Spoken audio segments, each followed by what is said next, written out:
சில நொடி நானும் சுவாசிக்கவில்லை. கடவுள் பார்த்த பக்தன் போலே கையும் காலும் ஓடவில்லை.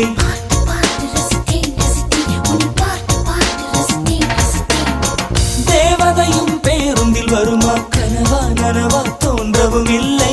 நல்ல வேளை சிறகுகள் இல்லை, நானும் அதனால் நம்பவில்லை. நெற்றி என்ற மேடையிலே ஒற்றை முடியை ஆடவிட்டாள். ஒற்றை முடியில் என்னை கட்டி உச்சி வயலில் தூக்கிலிட்டாள். மனதில் இத்தனை ரணமா, அடவலியில் இத்தனை சுகமா. அடடா அடடா அடடா அடடா பார்த்தேன்